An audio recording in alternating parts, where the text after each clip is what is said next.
सोचिए जरा, विधानसभा के भीतर का माहौल और उसमें मुख्यमंत्री कह रहा है राजनीति भ्रष्ट हो चुकी है और आजादी के बाद से भ्रष्ट हो चुकी है और उसके बाद तालियां ठोकने की आवाज सुनाई देती है।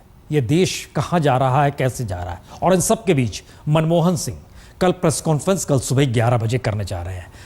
कई सवालों के जवाब आने चाहिए, पत्रकार पूछेंगे, लेकिन हमें लगता है कि 10 सवाल ऐसे हैं जिसके जवाब क्या वो देंगे। एक एक करके समझिए। यूपीए 2 के किसी घोटाले में मेरा कोई हाथ नहीं था, मनमोहन सिंह इसे दोहराएंगे। आप कहेंगे दोहराएंगे, हमें भी लगता है दोहराएंगे। दूसरा सवाल, क्या मेरी आर्थिक नीतियों ने देश को विकास की राह दी? बताएंगे अंतर्राष्ट्रीय तौर पर क्या क्या कुछ तरीके से देश ने कुलांचे भरी। महंगाई की वजह आर्थिक नीतियां नहीं है, सवाल होंगे, जवाब कुछ ऐसा ही निकलेगा। भ्रष्टाचार पर नकेल कसने में कोई कसर हमने नहीं छोड़ी, इसका जिक्र प्रधानमंत्री जरूर करेंगे, बोलेंगे क्रोनी कैपिटलिज्म। देखिए, हम ही ने उसके खिलाफ आवाज उठाई थी। मंत्री कॉरपोरेट के नेक्सस को मैंने ही तोड़ा, यह क्रोनी कैपिटलिज्म का हिस्सा है जिसका जिक्र मनमोहन सिंह जरूर करेंगे। राहुल गांधी का गुस्सा हमेशा सही नहीं था, यह कह पाएंगे या नहीं कह पाएंगे, इंतजार करना होगा कि गुस्से ने सरकार की नींव हिलाई है। गवर्नेंस पर सवालिया निशान लगाया है। सरकार कांग्रेस की राजनीति के अनुसार नहीं चल सकती, इस सवाल का जवाब भी देंगे, क्योंकि सांगठनिक तौर तरीके से मनमोहन सिंह सरकार के तौर तरीकों पर कांग्रेस के भीतर से ही आवाज उठी थी। मैं 10 जनपद के रिमोट से नहीं चलता। अपनी हैसियत, अपनी ताकत, अपना एहसास, या सोनिया गांधी को क्लीन चिट देने की स्थिति में मनमोहन सिंह जरूर आएंगे। क्लीन चिट देने की जरूरत है नहीं।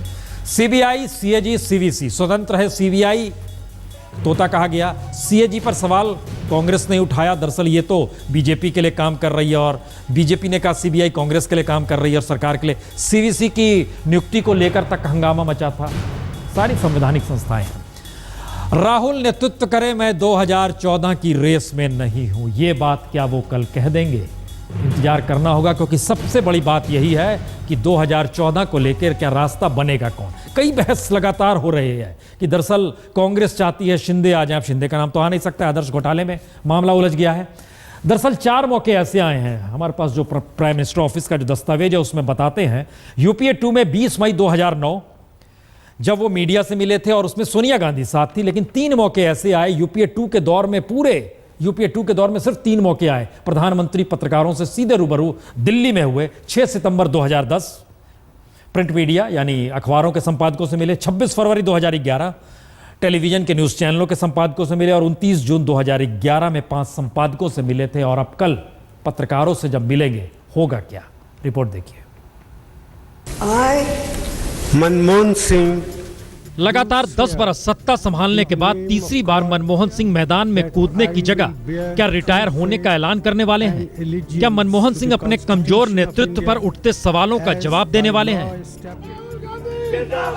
क्या मनमोहन सिंह खुले तौर पर राहुल गांधी के लिए रास्ता खोलने का ऐलान कर देंगे? होगा क्या? कांग्रेस चुनावी मैदान में सबसे कमजोर हो चुकी है, जब कांग्रेस के भीतर से नेतृत्व का सवाल उठने लगा है और पहली बार इसके कयास लगाए जा रहे हैं कि पीएम पद के उम्मीदवार का ऐलान कांग्रेस को चुनाव से पहले कर देना चाहिए। और पहली बार भ्रष्टाचार के कटघरे में पीएमओ यानी प्रधानमंत्री कार्यालय को भी खड़ा करने में कोई कोताही विपक्ष बरत नहीं रहा। 2014 में अगर कांग्रेस की सरकार बन भी गई तो भी शायद ही मनमोहन सिंह प्रधानमंत्री बने। तो कह सकते हैं कि चुनाव के बाद सिंह नहीं रह जाएंगे किंग। यूपीए 2 के दौर में ही घोटाले दर घोटाले क्यों होते चले गए? मनमोहन सिंह की आर्थिक नीतियों ने दरअसल इस देश में महंगाई क्यों फैला दी? संवैधानिक संस्थाओं पर सवालिया निशान इसी दौर में क्यों उठने लगे? और राहुल गांधी ने सीधे बार बार सरकार को कटघरे में खड़ा क्यों किया, यहां तक कि कैबिनेट तक को? क्योंकि कांग्रेस की सियासत अगर मौजूदा वक्त में डगमगाई है तो उसकी बड़ी वजह मनमोहन सरकार के कामकाज ही है, जिस पर लगातार उंगली उठ रही है और कांग्रेस के लिए जवाब देते नहीं बन रहा। और ऐसे में विपक्ष लगातार हमले दर हमले कर रहा है और इन सब के बीच मनमोहन सिंह खामोश रहे। तो एक बड़ा सवाल यह है कि क्या मनमोहन सिंह जब तक झुकेंगे नहीं तब तक राहुल गांधी की एंट्री हो नहीं सकती?